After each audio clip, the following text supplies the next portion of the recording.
হে WhatsApp guys, কেমন আছো সবাই? আশা করি সবাই খুব ভালো আছো। র্যান্ডম অ্যানিমেশনে আজকে আমরা একটা অন্যরকম সোলো অ্যানিমেটেড সিনেমা সম্পর্কে জানতে চলেছি, যে সিনেমাটির নাম হচ্ছে স্কোরস এ ক্রিসমাস ক্যারল, যেটার আবিধানিক অর্থ হচ্ছে স্কোরস হচ্ছে একজন ব্যক্তির নাম, আর ক্রিসমাস ক্যারল মানে হচ্ছে ক্রিসমাসের ভক্তি গান বা ক্রিসমাসের আনন্দ গান, এরকম কোনো একটা কিছু। তো যাই হোক, এটা একটা আমেরিকান সিনেমা, আর এই সিনেমাটার যে কাহিনী সেটার কিন্তু একটু ব্যাকগ্রাউন্ড রয়েছে। আজ থেকে প্রায় 150 বছর পূর্বে 1843 সালে স্কোরস নামের একজন ব্যক্তি ছিলেন ইংল্যান্ডে, যিনি যথেষ্ট ধনী ছিলেন এবং ওই সময় নাকি তার সম্পদের পরিমাণ ছিল মোটামুটি প্রায় 1 বিলিয়নের মতো, মানে এরকমই ধারণা করা হয় আর কি। এবং সে অনেক জায়গায় টাকা ইনভেস্ট করেছিলেন, মানুষদেরকে সুদে ঋণ দিতেন, তবে তার মনটা ছিল অনেক কলুষিত। তিনি টাকার জন্য মানুষের উপর যথেষ্ট অত্যাচারও করতেন এবং এর জন্য ওনাকে কেউ পছন্দ করতো না। কিন্তু একদিন তিনি একটা স্বপ্ন দেখতে পান, আর সেই স্বপ্নটা তার লাইফটা পুরোপুরি চেঞ্জ করে দিয়েছিল। আর ব্যাকগ্রাউন্ডে তোমরা এতক্ষণে হয়তো সোর্সের যে আবিধানিক ছবিগুলো রয়েছে সেটা দেখতে পেয়েছো, মানে বুঝতেই পারছো ওই সময় তার ক্যামেরা ছিল না। তো স্কোরস বা সোর্স তার অ্যাকচুয়াল ছবি কোথাও নেই, জাস্ট গল্পের বইতে রয়েছে, বাট সেই গল্পটা আজও মানুষের লোকমুখে রয়েছে। আর সেই গল্পের কাহিনীটাই আজকে আমরা খুব সুন্দর করে জানবো। এবং এই স্কোরসের কাহিনী নিয়ে বা ধনী এই সুদের ব্যবসায়ী নিয়ে কিন্তু হলিউডে আজ পর্যন্ত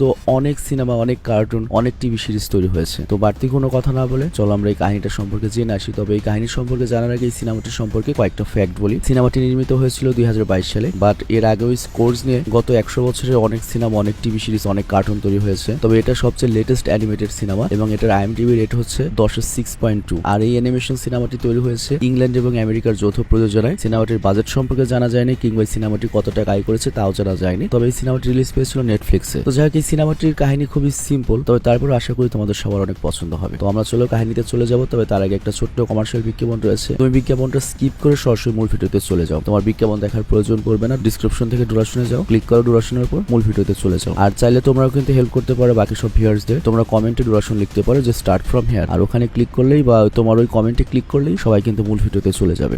হ্যালো বন্ধুরা, আজ আমরা এমন একটি অ্যাপ সম্পর্কে তোমাদের বলতে চাই যে অ্যাপটির অফিসিয়াল পার্টনার হচ্ছে PSG। আর এখানে অনেকগুলো ম্যাচ খেলে ল্যাপটপ, আইফোন, স্মার্ট ওয়াচ ও আরও অনেক ক্যাশ প্রাইজ জেতার সুযোগ রয়েছে। আর এই অ্যাপটিতে সকল ধরনের লাইভ ম্যাচের রেজাল্ট দেখতে পারবে এবং এই ম্যাচের স্কোর অনুমান করে গেমও খেলতে পারবে, যেমন কোন টিম জিতবে, কোন টিম কত রান করবে, কে সর্বোচ্চ স্কোর করবে। এছাড়া বিভিন্ন ধরনের গেম রয়েছে, সেগুলো খেলেও ইনকাম করতে পারো। আর রেজিস্ট্রেশনের সময় আমাদের যে প্রোমো কোডটি রয়েছে অলোক1, এটা ব্যবহার করলে প্রথম ডিপোজিটে 26,000 টাকা পর্যন্ত বোনাস পেতে পারো। আর এই টাকা তুমি খুব সহজেই বিকাশ, ব্যাংক এবং অন্যান্য সহজ পদ্ধতির মাধ্যমে উঠাতে পারো। তো আর দেরি কিসের? ডেসক্রিপশনে প্রোমো কোড এবং পিন কমেন্টে প্রোমো কোড সহ সাইন আপ লিঙ্ক রয়েছে, সেটা ব্যবহার করো এবং ক্যাশ প্রাইজ জিতো। আর এখানে আরেকটা কথা মনে রেখো, আমরা যেই বিজ্ঞাপন দেই না কেন, অনলাইন থেকে টাকা আয় করা এত সহজ কোনো ব্যাপার নয়। তোমরা কোনো আর্থিক ক্ষতির সম্ভাবনা রয়েছে এমন কোনো ওয়েবসাইটে যাবে না। তো চলো এবার মূল ভিডিওতে চলে যাই। তো বিজ্ঞাপন শেষে আমরা মূল ভিডিওতে চলে আসলাম। তো এই সিনেমার শুরুতে আমরা ইংল্যান্ডের একটা ছোট্ট শহরকে দেখতে পাই, আর সময়টা ছিল হচ্ছে আজ থেকে 150 বছর পূর্বে 1850 সালের দিকে। এবং সেখানকার লোকেরা ক্রিসমাসের আয়োজনে ব্যস্ত ছিল। তো সবাই খুশিতে নাচছিল, কারণ বুঝতেই পারছো আমাদের যেমন ঈদ ক্রিশ্চিয়ানদের, সেরকম হচ্ছে ক্রিসমাস। কিন্তু এখানে স্ক্রুজ নামের একজন লোক ছিল, যে বাকি সবাইকে ক্রিসমাস আনন্দ করতে দেখে একদমই খুশি ছিল না। আর সে অনেক ধনী ছিল, কিন্তু সবে ছিল খুবই খিটখিটে। তো যাই হোক, কিছু বাচ্চারা সে ক্রিসমাসের জন্য তার কাছে চাঁদা চায়, কিন্তু তার কাছে এত টাকা থাকা সত্ত্বেও টাকা তো দেয়ই না, উল্টো ওদের সাথে অনেক খারাপ আচরণ করে। আর ওর এই খারাপ আচরণের জন্যই ওর সাথে কিন্তু কেউ কথা বলে না, এত বড় হওয়া সত্ত্বেও কেউ ভালোবাসে না, কেউ কথা বলে না। আর তাছাড়া ক্রুজ ক্যারেক্টারের দিক দিয়েও খুব কিপটা ছিল আর কি, মানে টাকা পয়সা খালি ছিলই কিন্তু খরচের মধ্যে নেই। তো যাই হোক, ক্রুজ যেহেতু সুদের ব্যবসা করতো, তো তার কাছ থেকে একজন খেলনার দোকানদার টাকা নিয়েছিল আজকে টাকা দেওয়ার কথা, যার নাম হচ্ছে টম। তো তার দোকানে যায় টাকা নেওয়ার জন্য, বা টম মাপ চেয়ে বলে যে আমার কাছে আজকে তো টাকা নেই, আমি আজকে ঋণ পরিশোধ করতে পারবো না, আমাকে প্লিজ আর 2-1 দিন বাড়তি সময় দিন। তো ক্রুজ তখন তাকে আরো 2 দিনের সময় দেয়, বাট এর বিনিময়ে আরো $25 সুদ বাড়িয়ে দেয়। চিন্তা করো, আজ থেকে 150 বছর আগে $25 সুদ, মানে কত বড় সুদ। তো এই ঘটনায় টমের অনেক মন খারাপ হয়ে যায়। আর ক্রুজ কিন্তু এভাবেই এত টাকার মালিক হয়েছে, মানে মানুষকে মেরে আর কি। আর যারা গ্রাম অঞ্চলে বসবাস করো তারা কিন্তু জানো যে ব্যাংক থেকে তুমি যদি 1 লাখ টাকা লোন নাও, তাহলে তোমাকে বছরে সুদ দিতে হয় 10,000 টাকা। কিন্তু গ্রাম অঞ্চলে এরকম অনেক মানুষ রয়েছে যারা মানুষকে সুদি দেয় আর কি। তাদের কাছ থেকে তুমি যদি 1 লাখ টাকা ধার নাও, তোমাকে প্রতি মাসে সুদ দিতে হবে হচ্ছে 10,000 টাকা। তো এরকম ব্যবসা আর কি মনে করো ক্রুজ করে, যে ব্যবসায় 1 লাখ টাকা তুমি যদি কাউকে ধার দাও, 1 বছরে ওই টাকা টাকা 2 ডাবল হয়ে যাবে। তো যাই হোক, এরপর আমরা ক্রুজের বোনের ছেলে হ্যারিকে দেখতে পাই। সে এসেছে তার মামার কাছে এবং সে তার মামাকে ক্রিসমাসের ডিনার পার্টিতে ইনভাইট করে এবং প্রতিবারই ইনভাইট করে এবং বরাবরের মতোই তার মামা এবারও তাকে মানা করে দেয়। অ্যাকচুয়ালি ক্রুজ তার বোনের ছেলে হ্যারিকে অনেক ঘৃণা করতো। এর কারণটা হচ্ছে তার বোনের ছেলে এই হ্যারিকে জন্ম দিতে গিয়েই তার বোন মারা গিয়েছে। তো এর জন্য আজও পর্যন্ত ক্রুজ তার বোনের মৃত্যুর জন্য হ্যারিকেই দায়ী করে, আর এ কারণে সে হ্যারিকে ঘৃণাও করে। তো যাই হোক, ক্রুজ ডাইরেক্ট হ্যারিকে মানা করে দেয় যে আজকের দিনে আমার বিজনেস পার্টনার জেকবের মৃত্যু হয়েছে, আর তারপর থেকে আমাকে কষ্ট করে একাই বিজনেস সামলাতে হচ্ছে। তো এর জন্য আমার কাছে বাড়তি সময় নেই তোমাকে দেওয়ার। আর তাছাড়া এই ক্রিসমাসের দিনে আমার একমাত্র বোনের মৃত্যু হয়েছিল, আর এর জন্য আমি ক্রিসমাসকে অভিশাপ মনে করি এবং এই অভিশাপকে আমি কখনোই সেলিব্রেট করবো না। তো মামার মুখে এইসব কথা শুনে হ্যারির মন অনেক খারাপ হয়ে যায় এবং সে ওখান থেকে মন খারাপ করে বরাবরের মতো চলে যায়। আর তারপর আমরা দেখি ক্রুজের আন্ডারে যে কাজ করে একজন ওয়ার্কার সে আসে, তার নাম হচ্ছে বব। তো বব ক্রুজের কাছে ক্রিসমাসের জন্য ছুটি চায়, মানে আজকে ক্রিসমাসের আগের রাত আর কি, কালকে সবাই ক্রিসমাসের অনুষ্ঠান করবে, বাট ক্রুজ ববকে ছুটি দেয় একটা শর্তে, সেটা হচ্ছে তুমি যদি আজকে ছুটি নাও তাহলে আজকের বেতন আমি কেটে রাখবো। আর ওই সময় মাসিক হিসেবে বেতন দেওয়া হতো না, দৈনিক হিসেবে বেতন দেওয়া হতো। তো বব তখন বলে আজকে যদি আপনি আমার বেতন না দেন তাহলে তো আমি আমার ছেলের জন্য ওষুধ কিনতে পারবো না, তো প্লিজ আমার টাকাটা কাটবেন না, আমাকে আজকের টাকাটা দিয়ে দিন। বাট তারপরেও ক্রুজ তার একটা কথাও শুনে না এবং তাকে তাড়িয়ে দেয়। তো বুঝতেই পারছো ক্রুজ কোন ধরনের মানুষ। তবে নামের উচ্চারণটা আসলে স্ক্রজ হবে, কিন্তু আমি সহজ করার জন্য ক্রুজ বলছি। তো যাই হোক, এরপর আমরা দেখি সেই কর্মচারী বব তার ছেলে টিমের কাছে যায়, আর টিম এতটাই অসুস্থ যে সে তার পায়েও দাঁড়াতে পারছিল না। আর এখানে উল্লেখ্য ঠান্ডার দেশে এটা একটা কমন সমস্যা আর কি, গরমের এক ধরনের অসুখ হয় বাচ্চাদের, আবার ঠান্ডার দেশে এটা আবার কমন সমস্যা। তো যাই হোক, ক্রুজ জানলা দিয়ে কিন্তু এইসব দেখে আর তার অনেক আফসোস হয় যে ববের টাকা কাটা হয়তো আমার উচিত হয়নি। আর এরকম একটা ফিল তার লাইফে এই প্রথম হলো, কারণ বুঝতেই পারছো সে কাজই করে হচ্ছে সুদের আর টাকা পয়সা। তার আর যারা এইসব ব্যবসা করে বিশেষ করে তাদের মনে সাধারণত মায়া মহব্বত একটু কমই থাকে। তো যাই হোক, এরপর রাতে ক্রুজ যখন তার রুমে ঘুমাতে যায় তখন সে তার রুমের চারিদিকে বরফ জমতে দেখে, মানে রুমের ভেতরে। তো এটা দেখে তো ভয় পেয়ে যায়, আর ওই মুহূর্তে ওর বিজনেস পার্টনার জেকবের ভূত সে দেখতে পায় যে শেকলে বাঁধা ছিল দোজকে। তো এই দৃশ্য দেখে তো ক্রুজ অনেক ভয় পেয়ে যায়, ও কিছুই বুঝতে পারছিল না এবং ভাবে এটা স্বপ্ন দেখছে। বাট জেকব বলে এটা কোনো স্বপ্ন না, এটা বাস্তব। আর এই দেখ ক্রুজ, আমাকে শেকল দিয়ে দোজকে আটকে রেখেছে, আর এটা হচ্ছে আমার খারাপ কাজের পরিণতি। আমি আমার জীবনে খালি খারাপ কাজই করেছি, যে কারণে আজকে আমি এত লম্বা লম্বা শেকলে জড়িয়ে রয়েছি। কিন্তু তুই আমার যেহেতু বন্ধু, আমার বিজনেস পার্টনার, আমি চাই না তুইও আমার মতো মৃত্যুর পরে এই দোজকের শেকলে জড়িয়ে থাক। তো এই জন্য আমি তোকে সাবধান করতে এসেছি, আর তুই যদি পরিবর্তন হস তাহলে আমি ওখানে মুক্তি পাবো। তো এরপর জেকবের ভূত বলে আমি তোর কাছে 3 জন ফেরেশতা পাঠাবো, তারা ধাপে ধাপে আসবে এবং তাদের মধ্যে একজন তোকে অতীত দেখাবে, অতীতে কি ভুল করেছিস, একজন বর্তমানের ভুল দেখাবে, আর একজন ভবিষ্যৎ দেখাবে তোকে। আর ওখান থেকে শিক্ষা নিয়ে তোর জীবন সুন্দর বানাতে হবে, যাতে মারা যাওয়ার পরে তুই আমার মতো সেগুলো জড়িয়ে না পড়িস এবং তোর সাথে আমিও মুক্তি পেতে পারি। তো এইসব বলার পরে জেকব সেখান থেকে গায়েব হয়ে যায়, আর তখনই ক্রুজের ঘুম ভাঙে। তো ক্রুজ তখন চিন্তায় পড়ে যে এটা কি হলো, আমি কি স্বপ্নে দেখলাম? কিন্তু এটা তো স্বপ্নের চেয়ে অনেক বেশি বাস্তবের মতো ছিল। কিন্তু তখনই হঠাৎ করে বাড়ির দেওয়াল কাঁপতে থাকে এবং আমরা দেখি মোম দিয়ে বানানো একটা মেয়ে ওর সামনে চলে আসে। আর এই মেয়েটি ক্রুজকে বলে আমি তোমার বন্ধু জেকবের পাঠানোর প্রথম ফেরেশতা, আর আমি তোমাকে তোমার অতীত দেখাবো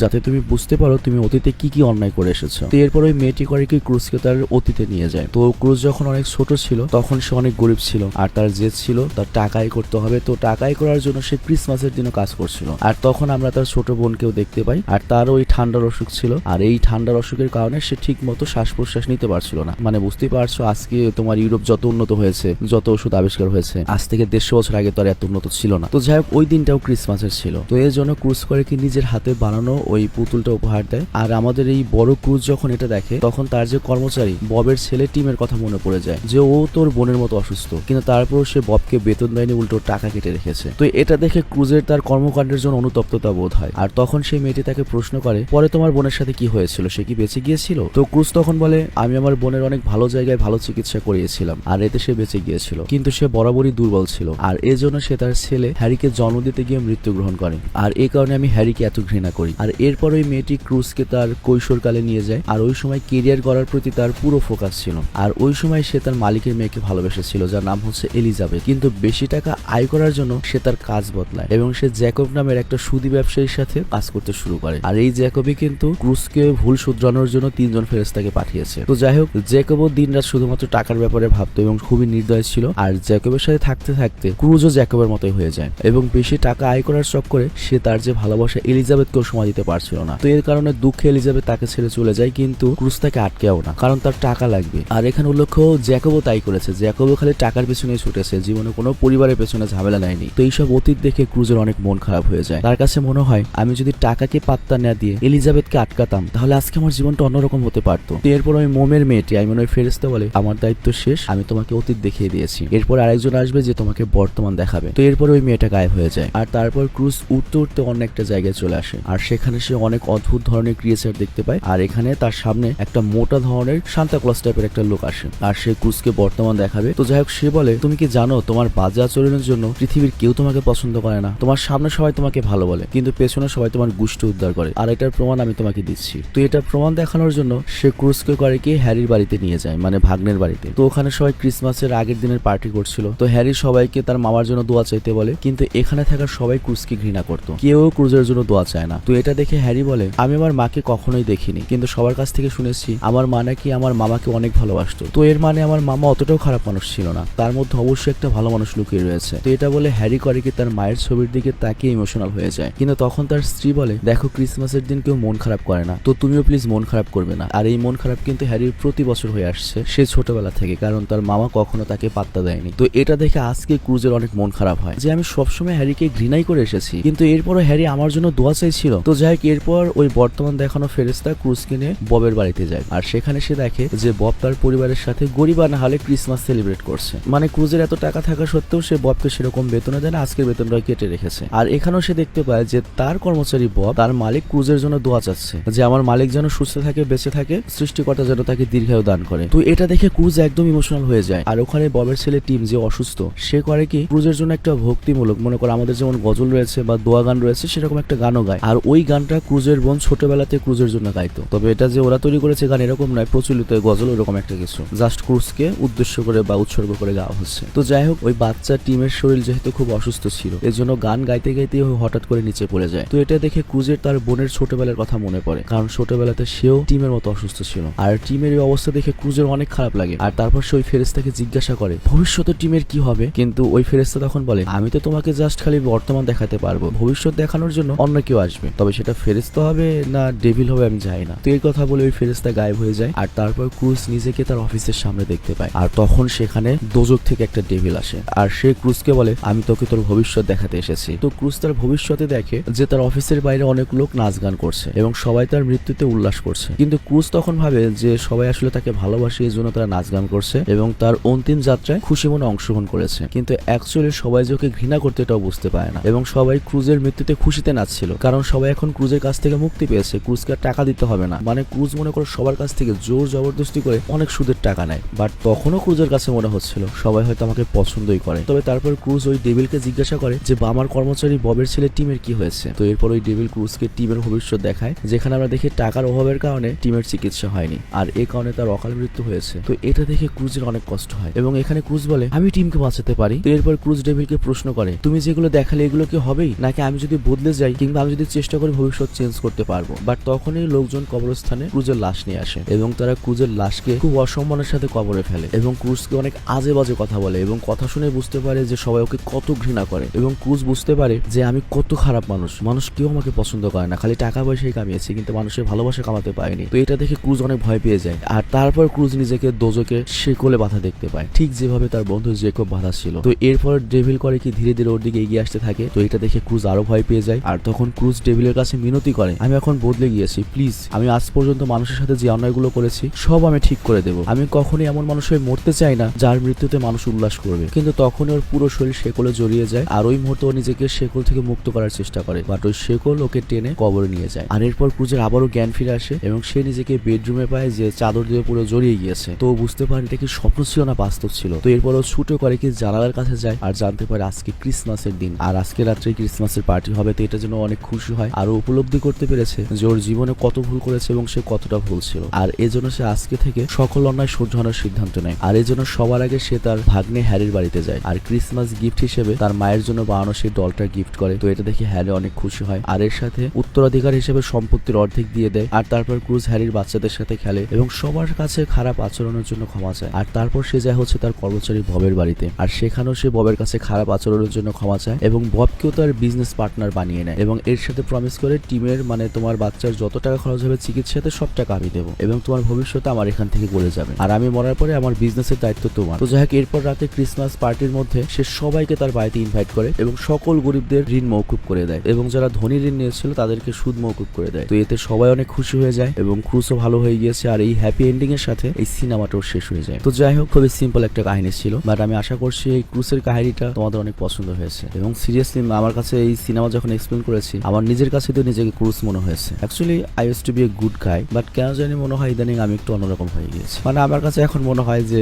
আমার সাথে যারা কাজ করে তারা আমাকে দেখে ঠিক এরকমই ভয় পায়, সামনে ভালোবাসে পেছনে কি করে জানি না। আমার ফ্যামিলি মেম্বাররা অনেকে আমাকে দেখে এরকমই ভয় পায়। তো এখানে সিরিয়াসলি বলছি আমার কাছে মনে হচ্ছে যে আমাকে অনেক চেঞ্জ হতে হবে। আর এই সিনেমা দেখে তোমারও যদি মনে হয় যে তোমার ভেতরে এই ধরনের কোনো ঘামান্ড বা কোনো কিছু রয়েছে, তোমারও নিজেকে চেঞ্জ করা উচিত। দেখো তোমার সামাজিকভাবে একটা অবস্থান থাকতে পারে, টাকা পয়সার দিক দিয়ে একটা ভালো অবস্থান থাকতে পারে, স্কুলে ফ্রেন্ড সার্কেলের মধ্যে একটা অবস্থান থাকতে পারে, রাজনৈতিকভাবে একটা অবস্থান থাকতে পারে। তো এর জন্য তোমার ভেতর ঘামান্ড বা মানুষের উপর ডমিনেট করার একটা মন মানসিকতা আসতে পারে। তো সেটাকে কিন্তু অবশ্যই কন্ট্রোল করতে হবে এবং তোমার যে পাওয়ারটা রয়েছে সেটা হোক অর্থনৈতিক পাওয়ার, সামাজিক পাওয়ার বা ক্ষমতার পাওয়ার, যে কোনো পাওয়ার সেটাকে অবশ্যই ভালোভাবে ইউজ করা উচিত যাতে এর বিনিময়ে আমরাও ভালো কিছু পাই। তো আমি এখান থেকে বিদায় নিচ্ছি, তোমরা ভালো থেকো, সুস্থ থেকো। আর এই গল্পটা কেমন লেগেছে সেটা কমেন্টে অবশ্যই জানাবে। আর আমাকে কিন্তু একটা ধন্যবাদ দিতে ভুলো না, কারণ আমি এত ঝামেলার মধ্যে কাজ করছি তোমাদের জন্য। অ্যাকচুয়ালি সমস্যা হয়েছে কি আমি 11টার সময় ঘুমিয়েছি, 1টার সময় থেকে ঘুম ভেঙে গিয়েছে। আমি জানি সারা রাতে আবার ঘুম ধরবে না, ঘুম আসতে আসতে দুপুর 12টা বাজবে। তো এর জন্য চিন্তা করলাম কি করবো, সারা রাত শর্টফট করার চেয়ে উঠে বসে কাজ করি। যদিও এখানে আমার সেট আপ নিয়ে কাজ করতে অনেক বেশি কষ্ট হচ্ছে, বুঝতেই পারছো। গেমিং চেয়ারে বসে কাজ করা আর তারপর বড় স্ক্রিনে কাজ করার, এখানে ছোট্ট একটা ল্যাপটপ হাতে মাইক ধরে কাজ করছি। ভয়েস কোয়ালিটিও ভালো আসবে না কারণ